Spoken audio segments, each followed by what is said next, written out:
My mother once wrote to my entire family that I was no longer her daughter. For years later, she tried to walk on stage during my Teacher of the Year ceremony, and I reminded her on live TV the exact words she used to erase me. If you've ever been underestimated, discarded, or treated like you were somehow less, this story is going to hit home. Before we dive in, if you've ever tasted the quiet satisfaction of proving someone wrong simply by living your life, hit that like button. Subscribe for more stories where justice isn't just served, it's poetic. And tell me in the comments where you're watching from and what time it is right now. All right. Let's go back to the night everything broke. I'm Ingrid Fairbanks-Vet. I'm 34 now, successful, grounded, loved. But 4 years ago, the night before Mother's Day, I learned the most devastating truth of my life. My own mother didn't consider me her daughter anymore. Not metaphorically, not emotionally, not suggested between the lines. She literally had me removed from the family WhatsApp group, like a virus you delete from your phone. My cousin Rachel called me at 11:47 p.m. Her voice trembling. Ingrid, Check the group chat. they kicked you out. Your mom told Victoria to do it. I opened the app. The group was gone. My name gone. My place in the family gone. Then Rachel sent screenshots. My mother's message at 8:32 p.m. Read. All my successful children will be at Mother's Day dinner. Ingrid chose to be a lowly teacher. I no longer see her as my daughter. Please don't mention her tomorrow. Victoria replied with a heart emoji. Bradley, understood, Mom. I wish I could tell you I cried or screamed, but I didn't. I felt a cold, hollow stillness, like the kind that fills a house after the last piece of furniture is moved out. I stayed awake until dawn, staring at those words, trying to find a loophole, something, anything that would soften the blow. There wasn't one. So I made a decision of my own. If my mother wanted me gone, then I'd disappear. Completely. But on my own terms. To understand why my mother did this, you need to understand the Fairbanks family. We looked perfect from the outside. Picture a gleaming colonial home. Picture Hermes scarves, country club brunches, strategically posed holiday photos that made our family seem polished and symmetrical. My mother was the queen of performance. Every hair in place, every pearl perfectly aligned. My siblings fit her image flawlessly. Victoria, 38, a plastic surgeon in Richmond with a curated life of gala events, designer outfits, and careful Botox. Bradley, 40, a lawyer in D.C., with a G-Wagon parked where everyone could see. His wife Carolyn collected handbags like trophies. And then there was me, the mistake, the disappointment, the lowly teacher. What no one outside knew was that I'd once been the star child for 1 GPA, full scholarship for pre-med at UVA. My mother practically had future doctor tattooed across her forehead with pride. But then I spent a summer teaching a boy named Marcus Jr. how to read. He'd been told he was slow. He finished his first chapter book with tears in his eyes. He hugged me so tight I thought my ribs might crack. That moment changed me. That moment made me who I am. When I told my mother I was turning down the pre-med scholarship to study education, she was silent for 17 seconds. Then, you're throwing away your life. For what? Ungrateful children and a government salary. She didn't come to my graduation. I told myself I'd get over it. I told myself I'd try harder. But I didn't realize you can't earn love from someone who only loves the reflection of herself she sees in you. Thanksgiving, I was seated at the children's folding table. Christmas, she tossed aside the cashmere scarf I'd knitted for her. Her birthday, the restaurant only had 6 seats. You understand, don't you? Family comes first. Each time, a deeper cut. Each time, my role shrank. Until she decided I was no longer family at all. I blocked their numbers. I deleted social media. I chose peace over pain. I didn't know this silence would last 4 years. But those 4 years rebuilt me. Because in disappearing from them, I finally had room to build a life of my own. I met Marcus on a school field trip to his family farm. 50 acres of rolling hills, apple trees, and a red barn that looked straight out of a postcard. He was gentle. He was grounded. He had warm eyes and soil-stained hands, and a daughter with a smile brighter than morning sun. Her name was Lily, 5 years old, curious, soft-hearted. Her mother had died a year earlier. I told Marcus about my family. He didn't flinch. He didn't judge. Family isn't always blood, he said. Sometimes it's the people who show up when everyone else leaves. I married him under an old oak tree. Lily was our flower girl. I adopted her soon after. She handed me a crayon drawing of 3 stick figures labeled, my mom, my dad, me. I kept it in my desk at work. Still do. I earned my master's degree in educational leadership. Became assistant principal. Then principal. And then, one ordinary Thursday afternoon in March 2024, the call came. I had been selected as the new superintendent of schools. 12 schools. 4,000 students.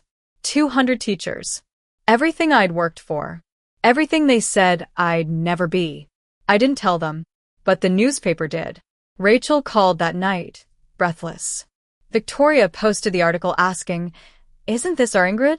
Your mom is furious. Not proud. Furious you didn't tell her." 2 days later, an email arrived.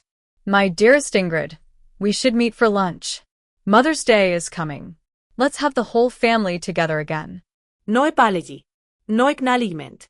Just entitlement. Then Victoria called. "Mom's not feeling well. She misses you. She was at a spa that morning. I did something dangerous. I wondered, am I the bad guy? Should I forgive them?" Marcus returned with a laptop. Opened a folder labeled, "Ingrid, do not delete." Inside, every screenshot, every message, every omission, receipts of my erasure. "You'll forget someday," he said, "so I saved these. So you'd remember the truth." Then Rachel sent the final blow. A screenshot from the family group chat. "Wonderful news. Ingrid is being honored at the state ceremony. I've already confirmed our attendance. We'll sit in the family section and join her on stage for photos." My mother, profiting off the daughter, she erased. I stared at the messages until everything inside me went still. "Let them come," I said. Marcus frowned. "Are you sure?" "Oh yes," I whispered. They want a spotlight. Let them stand in it. The Virginia State Capitol gleamed like a marble palace. 500 educators. News cameras. Officials. My name stretched across a 50-foot banner. Ingrid Fairbanks Webb Teacher of the Year. My mother swept in wearing cream Chanel. Victoria in red Valentino. Bradley and Tom Ford. They sat behind me. I felt their eyes burning holes in the back of my head. Ingredient, Victoria whispered. "You look well." I didn't turn around. Bradley touched my shoulder. "Aren't you going to greet your family?" I tilted my head just enough to speak. "My family is sitting beside me." I didn't say it loudly. I didn't need to. Everyone heard. Dr. Eleanor Hart introduced me beautifully. Then it was my turn. I thanked educators, colleagues, mentors, and then, to my family, my husband Marcus, who believed in me when I didn't believe in myself. My daughter Lily, who taught me what unconditional love truly looks like. That was it. Behind me, a sharp inhale. Then, Ingrid. My mother stood, walked toward the stage. "I'd like to say a few words about my daughter. Mrs. Fairbanks," I said, my voice amplified across the chamber. She froze. "You said 4 years ago that I was no longer your daughter. I am simply honoring your wishes." Gasps. Whispers. Shockwaves. A security guard approached her gently. She stood still as stone. Then a teacher in the middle row, gray-haired, cardigan, glasses, stood and clapped. Slowly. Deliberately. Then another. And another. Until all 500 people were on their feet. A standing ovation. Not for my pain, but for my truth. My mother sat down, trembling. For the first time in her life, she had no performance left. After the ceremony, in the hallway, she cornered me. "You humiliated me." I held up my phone, showed her the screenshot. I no longer see her as my daughter. Her words, her timestamp. I simply honored your decision, I said. She stammered excuses. Out of context said in anger, a misunderstanding. I shook my head. Your actions weren't a moment. They were a pattern. I turned to Victoria. You sent a heart emoji. To Bradley. You complied in 2 words. And then, you don't get to rewrite history just because you don't like how it looks on camera. Behind me, Lily slipped her hand into mine. Marcus, ready to go home? I nodded. To the 3 people who had once been my family. Goodbye. I hope you find what you're looking for. But you won't find it with me. We walked away. And I didn't look back. Rachel filled me in over the next few months. My mother quit her country club committee. People whispered. Victoria scrubbed her Instagram. Bradley went radio silent. My mother started therapy. But I didn't return. Peace was louder than any apology they could offer. A year later, a letter arrived. Handwritten. She apologized. Truly. For the first time. No excuses. I read it. Folded it. Put it away. I wasn't angry anymore. I wasn't rejecting her. I just didn't need her the way I once did. Some wounds heal. Some become boundaries. Both are valid. If you've carried pain from someone who is supposed to love you, if you've been undervalued, underestimated, or ashamed of a path that made you whole, let me tell you this. You are not responsible for shrinking yourself to fit someone else's insecurities. You are allowed to choose peace. You are allowed to choose yourself. Family isn't defined by blood. It's defined by who shows up. If this story resonated with you, tell me in the comments. Have you ever had to choose between keeping the peace and protecting your peace? I read every single one. Hit like if you stayed until the end. Subscribe for more stories where justice finds its way, one truth at a time. I'm Ingrid. And I finally know what family really means.